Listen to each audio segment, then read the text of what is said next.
వాక్యంలోకి వెళ్దాం. ఫిలిప్పీ పత్రిక 1వ అధ్యాయం 4వ వచనాన్ని నేను మళ్ళీ చదువుతా ఉన్నాను. మీలో ఈ సత్క్రియను ఆరంభించిన వాడు యేసుక్రీస్తు దినము వరకు దానిని కొనసాగించునని రూఢిగా నమ్ముచున్నాను. ప్రేమ కలిగిన మా తండ్రి, నీకు వందనాలు. నువ్వు నిజంగా నమ్మదగిన దేవుడు.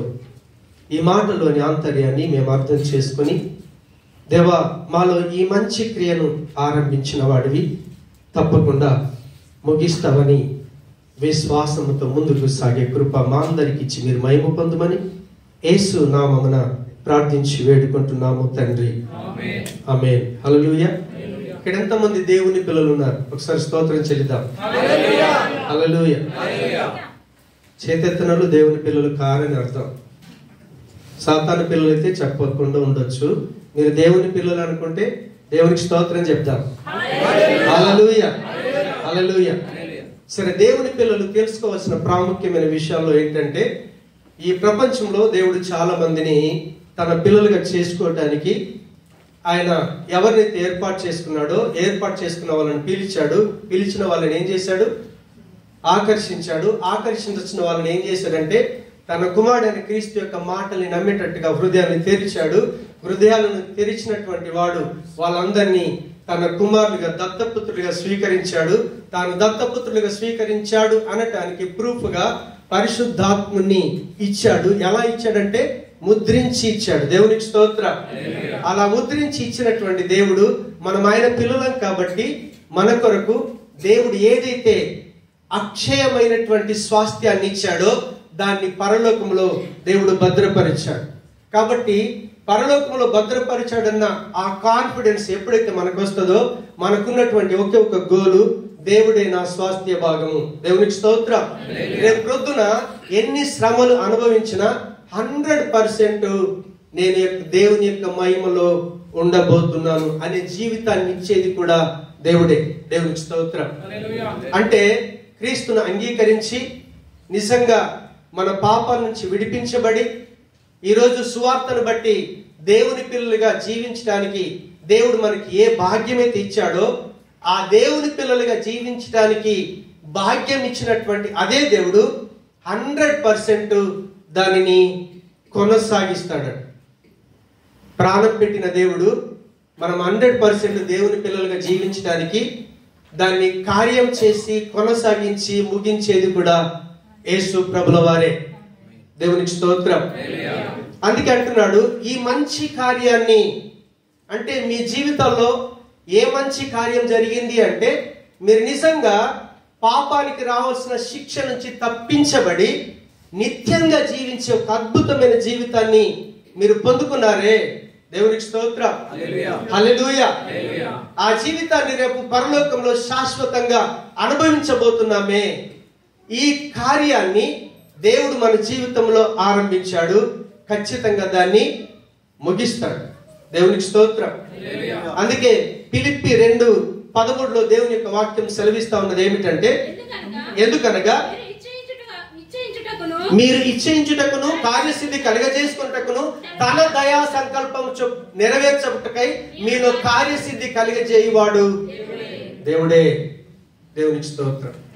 అంటే మనకు రక్షణ ఇచ్చింది ఆయనే, ఆ రక్షణను కొనసాగిస్తుంది ఆయననే, మనం పాపం చేయకుండా నిలబడటానికి శక్తినిచ్చేది ఆయననే, దేవుడు కోరుకున్న ప్రకారంగా జీవించడానికి మనకు శక్తినిచ్చేది కూడా ఆయననే.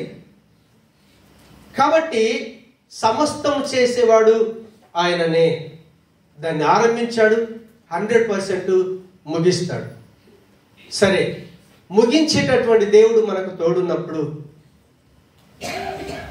దేవుడు పిల్లలుగా మనల్ని జీవించడానికి పిలుచుకున్నాడే దేవుడు, ఆయన యొక్క పిలుపును, ఆయన యొక్క ఏర్పాటును మనము నిశ్చేత చేసుకోవడానికి మనం ఏం చేయాలి? ఈరోజు మనం ధ్యానిద్దాం. నిజంగా దేవుని పిల్లలుగా జీవించే భాగ్యాన్ని దేవుడు మనకు 100% ఇచ్చేశాడు. ఆయన దేవుడు ఎన్నో వాగ్దానాలు ఇచ్చాడు. దేవునికి స్తోత్రం. హల్లెలూయా. మరి దాంట్లో మన పాత్ర ఏమైనా ఉందా? అది అర్థమైతే దాన్ని మనం నిశ్చేత చేసుకోవటానికి మనం ప్రయాసపడగలుగుతాం. కొంతమంది అంటారు, దేవుడు చర్చికి ఎందుకు రాలు అంటే, దేవుడు తీసుకొస్తే వచ్చేస్తాను. అమ్మో, వంట చేసి భోజనం అంతా రెడీ పెట్టుకొని అక్కడ పెట్టుకోండి, దేవుడు తినమని చెప్తేనే తింటాను అంటారా? అంటారా మీరు? నీకు తెలుసు వంట చేసుకున్నావు తినటానికే. దేవుడు ఉన్నాడని నీకు తెలుసు, ఈరోజు ఆరాధన అని తెలుసు, రావాలని కూడా తెలుసు, కానీ దేవుడే నిన్ను తీసుకొస్తే నేను వస్తా. ఎంత విచారకరం. కాబట్టి దేవుడి పిల్లలుగా జీవించడానికి భాగ్యం ఇచ్చినటువంటి దేవుడు, ఆయన 100% ఆయనలో లోపం లేదు. కానీ దానికి మనవంతు ప్రయాసం మనం ఏం చేయాలి, ఎలా నిశ్చయత చేసుకునాలి అనే విషయాన్ని కొద్దిసేపు మనం ధ్యానిద్దాం. 2 పేతురు పత్రిక ఒకసారి చూద్దాం. 2 పేతురు పత్రిక 1వ అధ్యాయం 5 నుంచి.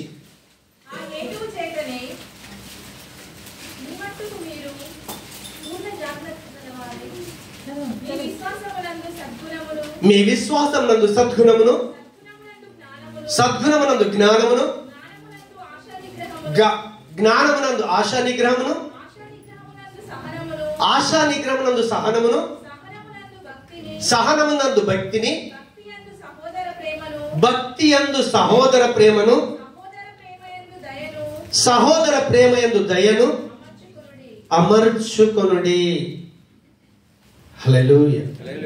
ఇప్పుడు దేవుడు ఆయన పర్ఫెక్ట్ గా ఆయన పిల్లలుగా జీవించాలని, పరలోకాన్ని మనం అనుభవించాలని, మన కొరకు వజ్ర వైడూర్యాలతో నడిచే నేల బంగారం, మనం నివసించే ఇల్లు వజ్ర వైడూర్యాలతో నిర్మాణం చేసి మనం అక్కడ 100% నివాసం చేయాలని దేవుడు ఏ ప్రణాళిక చేశాడో దాన్ని 100% సక్సెస్ చేయటానికి దేవుడు సమర్థుడే.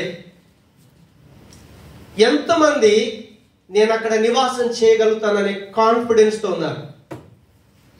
ఆ కాన్ఫిడెన్స్ ఎప్పుడు మనకు వస్తుంది అంటే, ఫస్ట్ అంటున్నాడు మనం ఏం చేయాలంటే, విశ్వాసమునందు సద్గుణమును. దేవునికి స్తోత్రం. హల్లెలూయా, హల్లెలూయా. ఇప్పుడు చూడండి, మీరు దేవుని సముఖానికి వచ్చారు, దేవుని యొక్క వాక్యం తెలుసు, వాగ్దానాలు తెలుసు, మోకరించి ప్రార్థన చేస్తా ఉన్నారు. ప్రార్థన చేస్తా ఉన్నప్పుడు వాక్యంలో సత్యాన్ని మీరు గ్రహించినప్పుడు ఆ గ్రహింపు ప్రకారం మనం జీవించడానికి మనం ఇష్టపడాలి. ఇక్కడున్న మంది అందరినీ కూడా వేరే వాళ్ళనైతే భక్తులు అంటారు, కానీ క్రైస్తవులను ఏమంటారు? విశ్వాసులే. దేవునికి స్తోత్రం. అంటే మనము దేవుడిచ్చేటటువంటి ఆ అద్భుతమైన జీవితాన్ని అనుభవించాలంటే ఫస్ట్ ఒక క్రైస్తవుడిగా, ఒక విశ్వాసిగా మనం ఉంచాల్సిన ఫస్ట్ పాయింట్ ఏంటి అంటే, ఖచ్చితంగా మనం క్రీస్తులో విశ్వాసం ఉంచాలి. ఎందుకొరకు విశ్వాసం ఉంచాలి? ఎందుకొరకు విశ్వాసం ఉంచాలి అంటే, చూడండి, హెబ్రీ 11:6 దేవుని యొక్క వాక్యం సెలవిస్తా ఉంది, విశ్వాసం లేకపోతే మనం దేవుడికి ఇష్టంగా ఉండం. దేవునికి స్తోత్రం. మనలో విశ్వాసం లేదనుకోండి, విశ్వాసం లేకుండా మీరు చర్చికి రావటం అనవసరం. అక్కడ అదే చెప్తాడు, విశ్వాసం లేకుండా దేవునికి ఇష్టలై ఉండుట అసాధ్యం. మీరు దేవుని దగ్గరికి వచ్చేటప్పుడు దేవుడు మీరు అడిగిందని ఇస్తాడని, తన్ను వెదుకు వారికి ఫలము దయచేయవాడని నమ్మవలెను కదా. విశ్వాసి విశ్వాసము మూలంగానే బ్రతుకుతాడట. దాని అర్థం ఏంటో తెలుసా? ఈరోజు మనం బ్రతుకుతున్నాం కదా, ఇక్కడ ఉన్న ఎంతమంది నాతో సహా యేసు ప్రభువును డైరెక్ట్ గా చూసిన వాళ్ళు ఉన్నారు? ఒక్కరు లేరా? మరి ఎందుకు నమ్ముతున్నారు? హల్లెలూయా. మనలో ఉన్నటువంటి ఆ విశ్వాసం ఏదైతే ఉందో, సృష్టికర్త అయిన పరమాత్ముడు నిజంగా ఈ శరీరంతో నేను ఎన్ని రకాల తప్పులు చేశామో, పాపం చేశామో, దేవునికి విరుద్ధంగా జీవించామో, దానికి రావాల్సిన శిక్ష నుంచి తప్పించడానికి నా ప్రభు ఈ లోకానికి వచ్చాడని, నా పాపాల కొరకు ఆయన సిలువలో చనిపోయాడని, చనిపోయిన క్రీస్తును నాకు ప్రాణాత్మ శరీరం ఇచ్చిన తండ్రి అయిన దేవుడు ఆయన సమాధించి లేపాడని ఒకవేళ విశ్వాసమే కనుక లేకపోతే ఈరోజు మనం దేవుని పిల్లలమే కాము.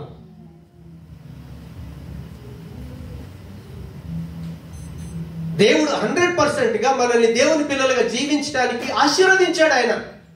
కానీ మొట్టమొదలు మనలో ఏముండాలంటే విశ్వాసం ఉండాలి. విశ్వాసంలో ఫస్ట్ పాయింట్ ఏమడుగుతున్నాడంటే విశ్వాసమునందు సద్గుణమును. దేవునికి స్తోత్రం. ఫస్ట్ పాయింట్ మీరు రాసుకోండి. మనం చేయాల్సిన పని ఏంటి అంటే దేవుడి పక్షాన దేవుడు చేశాడు, కానీ మన పక్షాన మనం చేయాల్సిన పని ఏంటిదంటే మనం విశ్వాసం ఉంచాం, చాలా మంచిది. కానీ విశ్వాసంలో ఏముండాలట? విశ్వాసమునందు సద్గుణము. అంటే ఒక క్రైస్తవుడిగా నువ్వు జీవించే జీవిత విధానం ఏదైతే ఉందో శ్రేష్టమైన జీవితాన్ని జీవించాలి. మంచి ప్రవర్తన కలిగి జీవించాలి. అలా జీవించడం కొరకు మనం ఏం చేయాలో తెలుసా? దేవుని పిల్లలుగా మనం మోకరించి ప్రార్థన చేస్తూ దేవుడిచ్చినటువంటి వాగ్దానాల్ని కావచ్చు, దేవుడిచ్చినటువంటి మాటల్ని కావచ్చు, మనం ఎప్పుడైతే దాన్ని ధ్యానిస్తామో, వాక్యాన్ని ధ్యానిస్తున్నప్పుడు మనం ఏ సత్యాన్ని అర్థం చేసుకుంటామో, అర్థం చేసుకున్న సత్యాన్ని మన జీవితంలో క్రియారూపకంగా చూపించడానికి, ఆచరించడానికి మనం ఎప్పుడైతే ఇష్టపడతామో విశ్వాసంలో మంచి గుణాన్ని పొందుకుంటాం. లేకపోతే పొందుకోలేం. వాక్యం అదే చెప్తుంది. వాక్యం ఏం చెప్పుద్దో తెలుసా? మీరెవరైతే దేవుని పిల్లలమని చెప్పుకుంటున్నారో, మంచి వాళ్ళమని చెప్పుకుంటున్నారో, మంచి వాళ్ళమని చెప్పుకుంటున్నటువంటి మన ప్రతి ఆలోచన కావచ్చు, ఏదైనా కావచ్చు, దుష్టుల ఆలోచన చొప్పున నువ్వు నడవద్దు అంటాడు. పాపం చేసే వాళ్ళ దగ్గర నిలబడకండి. టైం పాస్ చేస్తూ వాడలాగా, వీడిలాగా, ఈలలాగా, ఆలలాగాని అపహాస్యం చేసుకుంటూ కూర్చుంటారే, అపహాసకుల దగ్గర కూర్చోకుండా నువ్వెప్పుడైతే ప్రయత్నం చేయగలుగుతావో 100% నీ వ్యక్తిగత జీవితంలో మంచి గుణ లక్షణాన్ని పొందుకుంటావు. లేదంటే నువ్వు చచ్చినన్ని రోజులు చర్చికి వచ్చినా నీ బ్రతుకు మారదు. నీకు దుష్టుల ఆలోచన నడవద్దని దేవుడు చెప్తున్నాడా లేదా? పాపం చేసిన దగ్గర నిలబడొద్దని దేవుడు చెప్తున్నాడా లేదా? టైం పాస్ చేసిన దగ్గర కూర్చోవద్దని చెప్తున్నాడా లేదా? తెలిసిన తర్వాత కూడా నేను అక్కడికి వెళ్తానంటే నేను ఎవడు మారుస్తాడు? చెప్పండి మీరు. నానాటి వెళ్ళొద్దు, అక్కడికి వెళ్తే చెయ్యి కాలిద్దరా అంటే నేను వెళ్తానంటే ఎవడేం చెప్తాడు? చేయలేడు. ఎక్కడో పడిపోవలసిన మనల్ని, పనికిరాని మనల్ని దేవుడు ఎన్నుకొని పిలిచి మనని క్రీస్తు దగ్గరికి ఆకర్షించి మన హృదయాలు తెరిచి మారు మనసు రక్షణ అనుభవాన్ని ఇచ్చి దేవుని పిల్లలుగా చేసుకొని మనము దేవుని పిల్లలు చెప్పుకోవటానికి తన ఆత్మ చేత ముద్రించి, ఆత్మ చేత సాక్ష్యం కలిగిన జీవితం ఇచ్చి, అక్షయమైన వారసత్వాన్ని పరలోకంలో ఇచ్చి దేవుని యొక్క మహిమలో మనల్ని పాలి భాగస్తులుగా దేవుడు చేస్తే మనం ఏ క్రీస్తులో విశ్వాసం ఉంచామో ఆ విశ్వాసంలో నువ్వు మంచి గుణాన్ని గనక పొందుకోవటానికి ప్రయాసపడకపోతే, ప్రయత్నం చేయకపోతే విశ్వాసంలో సద్గుణం నీ లైఫ్ లాంగ్ రాదు కూడా. హల్లెలూయా. అందుకే కీర్తన 1:1-3 దాకా అంటాడు. మీకు బాగా తెలుసు వాక్యం బాగా తెలుసు. చూడొద్దన్న మొబైల్ ఎంతమంది చూస్తున్నారు చెప్పండి? టైం పాస్కి ఎంతమంది సీరియల్ చూస్తున్నారు? ఫేస్బుక్ లోకి వెళ్ళి ఎంతమంది టైం పాస్ చేస్తున్నారు? మిమ్మల్ని దేవుడు చూడట్లేదా? చెప్పండి. మీ ఫేస్బుక్ లో, యూట్యూబ్ లో ఉండే సమయం కనీసం బైబిల్ దగ్గర గడిపితే యెహోవా ధర్మశాస్త్రమునందు ఆనందించుచు దివారాత్రులు దాన్ని ధ్యానిస్తే ఏ చెడు ఉందో, ఏ పాపం ఉందో, ఏ అపహాస్యం ఉందో అక్కడికి వెళ్ళి కూర్చోడమన్నా నువ్వు కూర్చోలేవు. క్రైస్తవ్యం మత మార్పు కాదు. మనిషిలాగా బ్రతకగలుగుతాడు. మనిషిని మనిషిలాగా మార్చడానికి ప్రభువు ఈ లోకానికి వచ్చాడు. మనుషులు పశువులై ప్రవర్తిస్తున్నారు ఈ రోజుల్లో. దేవుడు తెలియని ప్రజలు జీవిస్తే ఓకే, కానీ క్రైస్తవులు అని చెప్పుకొని జీవిస్తున్నామే, 100% నువ్వు పరలోకంలో అడుగుపెట్టే అవకాశం లేదు. 100% దేవుడు తన కుమారుడుగా నిన్ను స్వీకరించాడు, ప్రాణం పెట్టాడు, రక్తం కార్చాడు. చివరికి నీవు సజీవ యాగంగా అప్పగించుకోవడానికి తన ఆత్మ చేత ముద్రించి నడిపిస్తున్నాడే. నీకు చెడని తెలిసినప్పుడు దాన్ని మానుకోవటానికి ఇష్టపడు. అది పాపం అని తెలిసినప్పుడు దాని నుంచి దూరంగా తొలగిపో. అవకాశం ఉన్న యోసేపు పారిపోయాడు, పాపం చేయలేదు.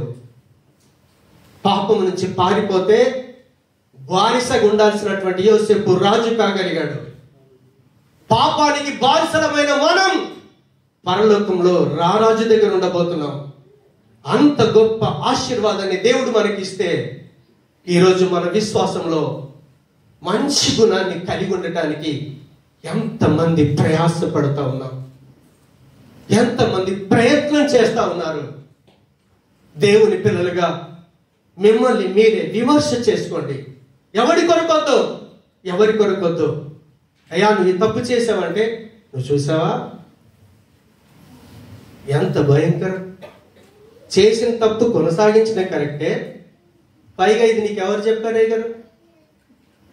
ఎవరైనా టైంలో చూసినంటే సునీల్ చూశాడు, కరెక్ట్ ఆయన చెప్పాడు. అక్కడికి ఫోన్ వెళ్ళిద్ది, మళ్ళీ నువ్వు చెప్పావా? నేను చెప్పలేదని ఆయన అంటాడు. ఎందుకు ఆయన చెప్పలేదు తెలుసా? 7 దీప స్తంభముల మధ్య 7 నక్షత్రాలను పట్టుకొని సంచరించేవాడు ఇక్కడ ఉన్నాడు. మీ వ్యక్తిగత జీవితాలతో నాకు సంబంధం లేదు, కానీ నీ జీవితాలకి నా జీవితాలకి సంబంధిగా మధ్యవర్తిగా ప్రభు అయిన యేసు క్రీస్తు మన మధ్య సంచారం చేస్తున్నాడు. నీ మనసులో ఏముందో ఇక్కడ బయలుపరుస్తాడు. నువ్వు చెప్పాల్సిన పని లేదు. బయట ఎలాంటి జీవితాన్ని జీవిస్తున్నావో సేవకుడికి ఎవ్వడు చెప్పాల్సిన పని లేదు.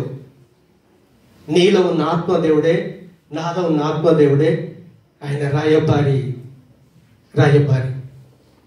అందుకే ప్రభు అంటున్నాడు 100%గా మీరు దేవుని పిల్లలుగా జీవించాలని పరలోకాన్ని విడిచిపెట్టుకొని కలువరి శిలువలో తన ప్రాణాన్ని పెట్టేసి తన రక్తాన్ని కార్చి తన ప్రాణముతో తన రక్తంతో మనల్ని కొనుక్కున్నాడే. ఆయన పిల్లలమని జీవిస్తున్నామే. ఆయన పిల్లలమని జీవిస్తున్నటువంటి విశ్వాసంలో ఒకవేళ నువ్వు మంచి గుణాల కొరకు ప్రయాసపడకపోతే మన జీవితంలో మార్పు రాదండి. అందుకొరకు యోసన్న గారు అనుభవంతో పాట రాశాడు. ఆయన సుగుణాల సంపన్నుడా, స్తుతి గానాల వారసుడా. మీరు క్రీస్తును చూడండి, ఒక్క చెడ్డ గుణం కూడా కనిపించదు. మీలో ఎవరైనా సరే, మీలోనే కాదు ప్రపంచంలో ఏ మనిషి అయినా సరే యేసుక్రీస్తులో ఒక లోపం ఉందని చూపిస్తే ఆయన సవాలు చేశాడు. ఎవరైనా సరే నాలో లోపం ఉందని ఎవడైనా నిరూపిస్తాడా? ఏ మానవుడు సవాలు చేసి చెప్పలేదు. కేవలం యేసుక్రీస్తుడని మనుష్యుడు, యేసుక్రీస్తుడని నరుడు, వడ్రంగి వాడైన యోసేపు మరియల కుమారుడైన యేసుక్రీస్తు వారు ప్రపంచానికి సవాలు చేశాడు. అలా సవాలు చేసిన క్రీస్తును అనుసరిస్తున్న క్రైస్తవులం మనం. అందుకే మనలో లోపాలు ఉన్నాయి. నాతో సహా చెడు లేనివాడు ఈ ప్రపంచంలో ఎవడు లేడు. చెడు లేకుండా జీవించింది ఒకే ఒక్కడు, ప్రభువైన యేసుక్రీస్తుల వారు. కాబట్టి అంతటి పరిశుద్ధుడు, అంతటి మంచివాడైన క్రీస్తును మనం విశ్వసిస్తున్నామే. ఆ విశ్వాసంలో మనం మొట్టమొదలు చేసింది ఏంటంటే మంచి గుణాలను అలవర్చుకోవటానికి మనం ప్రయాసపడాలి. ఎంతమంది ప్రయాసపడతాం? మీరు ఆలోచన చేయండి. రెండోది ఏం చెప్పాడో తెలుసా? సద్గుణమునందు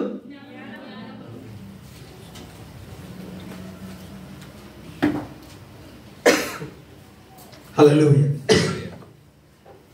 విశ్వాసమునందు సద్గుణమును, అక్కడ ఆగండి. సద్గుణమునందు జ్ఞానం. ఓకే, ఇప్పుడు మనకు ప్రశ్న, మనలో ఎన్నో చెడ్డ గుణాలు ఉన్నాయి, కానీ కొన్ని అయినా మంచి గుణాలు వచ్చాయా? ఒకసారి చేతి ఎత్తండి. నా లోపల కొన్ని అయినా మంచి గుణాలు ఉన్నాయి. ఒక్కరు కూడా ఎత్తారా? మీరు దేవుని పిల్లలే కాదు. మీరు దేవుని పిల్లలా కాదా? ఒక్క మంచి కూడా లేదా మీలో? లేదా? మీ ప్రాక్టికల్ లైఫ్లో మంచి లేదా? అసలు చర్చికి రావటం అనవసరం. చెడ్డలమే ఈరోజు క్రీస్తుని బట్టి మంచి వాళ్ళగా మారాము. మంచి ప్రవర్తన కలిగి ఉంది. కదిలితే కొంతమంది బూతు మాటలు మాట్లాడేవాళ్ళు, కదిలితే కొంతమంది అబద్ధాలు ఆడేవాళ్ళు ఉంటారు, కదిలితే కొంతమంది చెడు కొరకే జీవిస్తూ ఉంటారు. అట్లాంటి జాతి మనది. దాంట్లో నుంచి బయటకు వచ్చాం. దాంట్లో నుంచే బయటకు వచ్చాం. పుట్టుకతో ఎవడు మంచోడు కాదు, పుట్టుకతో ఎవడు క్రైస్తవుడు కాదు. ఎవడైనా వచ్చి నేను పుట్టుకతో క్రైస్తవుని చెప్పాడా, వాడు అబద్ధీకుడు. ఎందుకో తెలుసా? క్రీస్తు ఒక్కడే మంచోడు, ఆయన ఒక్కడే లోపం లేనివాడు. ఇప్పుడు మనం క్రీస్తుని తెలుసుకుంటే తప్ప మంచి ఏంటో చెడు ఏంటో మనకు తెలియదు. దేవుని యొక్క కృప, మనకు ప్రాణాత్మ శరీరాన్ని ఇచ్చిన దేవుడు మనల్ని ఎక్కడికి తీసుకొచ్చాడంటే క్రీస్తు దగ్గరికి నడిపించాడు. క్రీస్తు దగ్గరికి వచ్చాం కాబట్టి దేవుడు ఎవరో మనకు తెలిసిపోయింది, లేదంటే దేవుడు ఎవరో మనకు తెలియదు. దేవుణ్ణి ప్రపంచానికి చూపించింది కేవలం ఒకే ఒక్కడు, ప్రభు అయినటువంటి యేసుక్రీస్తుల వారు. అందుకే యోహాను సువార్త 1వ అధ్యాయం మీరు చదవండి. మనం ఇంతవరకు ఈ భూమి మీద ఎవడు కూడా తండ్రి అయిన దేవుని చూడలేడు. తండ్రి అయిన దేవుని దగ్గర నుంచి వచ్చింది ఒకే ఒక్కడు, ప్రభు అయినటువంటి యేసుక్రీస్తుల వారు. ఆయన ఒక్కడే ప్రపంచానికి దేవుణ్ణి పరిచయం చేయగలిగాడు, దేవుని యొక్క మంచిని చూపించగలిగాడు. దేవుడు ఎంత పవిత్రుడో యేసు ప్రభు తన పవిత్రత జీవితంతో చూపించాడు. ఆయన అందరికీ ఆశ ఉంది దేవుడు ఎలా ఉంటాడో, దేవుడు ఎవరు, దేవుని తెలుసుకోవాలని మానవులు కూడా ఎన్నో రోజులుగా ప్రయత్నం చేస్తా ఉన్నారు. మీరు పురాణాలు చదవండి. దేవుణ్ణి తెలుసుకోవటానికట మన పూర్వీకులట జీవితం అంతా కూడా తపస్సు చేసుకుంటూ దేవుణ్ణి కనుక్కోవటానికి వాళ్ళ జీవితాలు అర్పించుకున్నారు. మనుషుల యొక్క తపన చూసి పరమాత్ముడే ఈ భూమి మీదకి వచ్చాడు. పరమాత్ముడే ఈ భూమి మీదకి వచ్చాడు. ఎందుకో తెలుసా? ఆయనని ఎందుకు రావాల్సి వచ్చిందో తెలుసా? పాపములు ఉన్నవాడు పరిశుద్ధిని చూడలేడు. పరిమితి వయస్సు కలిగిన వాడు పరిమితి లేని దేవుణ్ణి కలుసుకోలేడు. ఆయననే చొరవ తీసుకొని ఏ మనుష్యుడైతే దేవుణ్ణి తెలుసుకునాలని ఆశపడుతున్నాడో అదే శరీరంలోనికి ప్రభు దిగి వచ్చాడే. అందుకొరికే ఈరోజు ప్రపంచమంతా కూడా క్రిస్మస్ పండుగ చేసుకుంటున్నారు. ఏ మానవుడు దేవుణ్ణి కలుసుకునే అవకాశం 100% లేదు. ఆయనని కల్పించుకొని ఆయనని లోకానికి వచ్చాడు. అందుకే లూకా సువార్త 2వ అధ్యాయంలో అంటాడు, ఇదిగో ప్రపంచ ప్రజలందరికీ మహా సంతోషకరమైన శుభవర్తమానం ఏంటో తెలుసా? నేడు మీ కొరకు రక్షకుడు ఆయన పుట్టి ఉన్నాడు. ఆయన ఎవరో కాదు, ప్రభు అయినటువంటి యేసుక్రీస్తుల వారు. 14లోకి వచ్చి అంటాడు, ఎవరైతే ఆయనని ఇష్టపడతారో ఆయనకిష్టులైన ప్రజలందరికీ ఈ భూమి మీదనట దేవుడితో కలిసి జీవించే అద్భుతమైన జీవితాన్ని ఇస్తాడట. దేవునికి స్తోత్రం. హల్లెలూయా. ఇప్పుడు అలాంటి క్రీస్తును మనం అనుసరిస్తున్నాం కదా. చెడ్డ వాళ్ళమైన మనం ఆయన దగ్గర మంచి ఏంటో చెడంటో తెలుసుకొని చెడును విడిచిపెట్టుకుంటూ మంచి గుణ లక్షణాల చేత జీవిస్తున్నాం కాబట్టి ఈరోజు దేవుని పిల్లలమని చెప్పుకుంటున్నాం. ఆయన సముఖానికి రాగలిగాం. ఆయన శరీరంలో రక్తంలో పాలు పొందుకుంటున్నాం. లేదంటే ఆ భాగ్యం దొరికేది కాదు. కానీ ఏ సద్గుణాన్ని అయితే నువ్వు నీ జీవితంలో అనుసరిస్తున్నావో, దాన్ని ప్రాక్టీస్ చేస్తున్నావో, ఒక్కసారి నీలోకి ఒక మంచి గుణం వచ్చిన తర్వాత దాన్ని మానుకోవటానికి లేదు. హల్లెలూయా. చూడండి, దేవుడు చక్కటి భార్యనిచ్చాడు కదా. నేను సున్నితమ్మతో కాక వేరే అమ్మాయితో సడన్గా ఎక్కడన్నా పట్టుబడ్డాను అనుకోండి, వేరే వాడు ఏమంటాడు తెలుసా? జేమ్స్, నీకన్నా బుద్ధి ఉందా అని అంటాడు. ఎందుకు తెలుసా? దేవుడు నాకు జ్ఞానం ఇచ్చాడు, ఈమెనే నా భార్య అని. అవునా? ఆమె నా భార్య అన్న సంగతి మనం మరిచిపోయి ఆమెకే భర్తగా ఉండాలన్నటువంటి ఆ నిశ్చయత నుంచి నేను బయటకు వచ్చేసి మళ్ళీ ఇంకొక అమ్మాయితో సంబంధం పెట్టుకున్నాను అనుకోండి, అప్పుడు ఏమంటారు మనల్ని? చెప్పాలి, మంచోళ్ళ చెడ్డోళ్ళు? నా భార్యతో జీవిస్తే నేను మంచోని. ఒక స్త్రీ తన భర్తతోనే జీవిస్తే మంచి స్త్రీ, అవునా కాదా? మరి అలాంటి మంచి నీ జీవితంలో అనుసరిస్తూ దాని నుంచి బయటికి రావచ్చా? జ్ఞానం ఉన్నవాడు ఎవడైనా సరే ఒక్కసారి ఒక చెడు అలవాటు మానేసుకున్న తర్వాత తిరిగి దానిలోకి వెళ్ళటానికి 100% అవకాశం లేదు. దాన్ని ఏమంటారంటే జ్ఞానము. జ్ఞానం లేనోడు చేసే పనులు మనం చేయొద్దు. మనం విశ్వాసులం. ఈరోజు విశ్వాసులుగా మంచి గుణ లక్షణాలు మన జీవితంలో రావాలని మనం ఎంతో ప్రయాసపడుతున్నాము. తాగే వాళ్ళు తాగుడు మానేశారు, సినిమా వాళ్ళు సినిమా మానేశారు, అబద్ధాలు ఆడేవాడు అబద్ధాలు మానేశాడు, దొంగతనం చేసేవాడు దొంగతనం మానేశాడు. అన్ని మానేసిన తర్వాత నువ్వు ఎన్ని మానుకుంటున్నావో ఒక్కొక్కటి తిరిగి దానిని కొనసాగించడానికి అవకాశం లేదు. ఆ జ్ఞానం మన మంచి గుణ లక్షణాలలో ఉండాలి. విశ్వాసమునందు సద్గుణమును, సద్గుణమునందు జ్ఞానం. జ్ఞానం లేని పని చేయొద్దు. బుద్ధిహీనుడు పనులు చేయొద్దు. మరి నీకు తెలివి ఉందా అని అంటాం. ఎందుకంటాం? జ్ఞానం కోల్పోతే జ్ఞానము లేని పనులు చేస్తాం, అవునా? కానీ దేవుడు ఇష్టపడుతున్నాడు ఏం తెలుసా? నువ్వు ఖచ్చితంగా విశ్వాసం ఉంచాలి. విశ్వాసములో మంచి గుణ లక్షణాలు కలిగి ఉండాలి. మంచి గుణ లక్షణాలు కలిగి ఉన్నామన్న జ్ఞానం 100% మన లోపల ఉండాలి. అందుకే రెండోది అన్నాడు, సద్గుణములో జ్ఞానమును. పౌలు యొక్క ప్రయత్నం ఏంటో తెలుసా? ఒకసారి ఫిలిప్పీ పత్రిక 3:10 చూడండి. ఫిలిప్పీ 3:10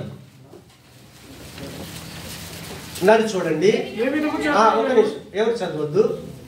ఏ విధము చేతనైనను నేను చెడులో నుంచి మంచులోకి రావాలి. నాకున్న ఆశ ఒకటే. మరణం ఎందుకు వచ్చింది? పాపంతోనే కదా. చెడుకే మరణం వచ్చింది కదా. దేనికి శిక్ష ఉంటుంది? చెడుతనానికి శిక్ష ఉంటుందా? మంచితనానిక? చెడుతనానికి కదా. పౌలుకున్న కోరిక ఉంటే తెలుసా? 100% ఏ చెడైతే ఉందో, ఏ పాపం అవుతుందో, దేవునికి వ్యతిరేకమైన ఏ పైన సరే దాని నుంచి ఎట్టి పరిస్థితులలో నేను బయటికి రావాలి. ఏ విధము చేతనైనను. ఇప్పుడు ఎవరెస్ట్ పెట్టారు కదా. ఎట్లయినా సరే వీసా లేని వాళ్ళు ఏం చేయాలి? ఇవి చేసుకోవాలి. హల్లెలూయా. ఇంటికి పోయే అవకాశం లేదు ఇన్ని రోజులు. ఎట్టి పరిస్థితులలో నువ్వేం చేస్తావో తెలియదు, కానీ దేశం నుంచి ఇంటికి వెళ్ళిపోవాలి. దాని కొరకు నువ్వేం చేస్తావో కంపల్సరీ చేయాలి. ఇప్పుడు నీ విశ్వాసములో మంచి గుణాలు వచ్చాయి కదా. మంచి గుణాలు వచ్చిన తర్వాత నీకు ఇది మంచేదో చెడో ఏదో ఆ జ్ఞానం వచ్చింది కదా.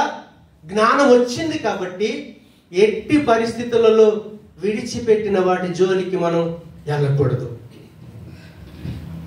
ఏమన్నా అవ్వని ప్రభా, నేను నీ రాకడలో ఎత్తబడాలి. ఒకవేళ ఏ పాపము నన్ను బంధించి ఉంచినా, ఏ చెడు నన్ను బంధించి ఉంచినా, నీ రాకడలో ఎత్తబడలేను కదా ప్రభా అని మనం ఆశపడితే, మనం ఇష్టపడితే దేవునికి స్తోత్రం, ఖచ్చితంగా మనం నిలబడగలుగుతాం. కొంతమంది ఏమంటారు తెలుసు? సార్, నేను మానుకున్నాను, ఉండలేకపోతున్నాను. నేను చూడొద్దు అనుకుంటున్నాను, చూడకుండా లేకపోతున్నానయ్యా. కానీ నీ కోరిక ఏముండదో తెలుసా? చూడొద్దని తెలుసు, అది చెడ్డదని తెలుసు. చూడొద్దని తెలిసిన తర్వాత, చెడ్డదని తెలిసిన తర్వాత, చెడు మంచేదో దేవుడు నీకు బయలుపరిచిన తర్వాత, దాన్ని మానుకున్న తర్వాత మళ్ళీ దాన్ని కొనసాగించడానికి వీలు లేదు. అలా వీలు లేకుండా మనం ఎప్పుడైతే తీర్మానం తీసుకుంటామో ఆయన శరీరంలో పాలు పొందొచ్చు. మనుషులు తప్పు చేస్తాం, సహజం. కానీ అది చెడుని తెలిసిన తర్వాత, అది పాపం అని తెలిసిన తర్వాత, నేను నరకానికి తీసుకొని వెళ్తుందని తెలిసిన తర్వాత, ఏ క్రీస్తులో విశ్వాసం ఉంచావో ఆ విశ్వాసంలో ఒక్కొక్క చెడు మానుకొని మంచి గుణ లక్షణాలని నువ్వు ఎప్పుడైతే దాన్ని నీ జీవితంలో అవలంబిస్తున్నావో, ప్రాక్టీస్ చేస్తున్నావో, నడుచుకుంటున్నావో, తిరిగి మళ్ళీ వెనకకి అడుగు వేయటానికి లేదు. నాగటిపై చేయించిన వాడు వెనకకి తిరిగి చూడొద్దు. అలాంటి జీవితం నాకు కావాలి ప్రభా అని దేవుణ్ణి అడుగుదాం. ఎందుకో తెలుసా? ఆయన శరీరంలో పాలు పొందేవాడు యోగ్యత కలిగి ఉండాలి. ఆ యోగ్యత కొరకు మోకరిద్దాం.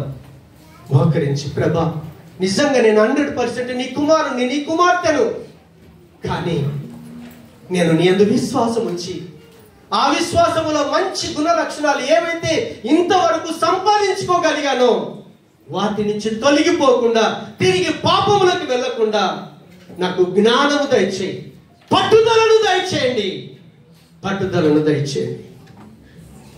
నువ్వు పిలిచిన పిలుపుకు, నువ్వు ఏర్పాటు చేసిన ఏర్పాటుకు నేను నిశ్చయత చేసుకోవటానికి నీ యందు విశ్వాసం ఉంచి, విశ్వాసంలో సద్గుణం, సద్గుణంలో జ్ఞానం కలిగి జీవించుటకు మాకు సహాయం చేసి మీరు మహిమ పొందుమని యేసు నామమున ప్రార్థించి వేడుకుంటున్నాను తండ్రి. ఆమేన్. ఆమేన్.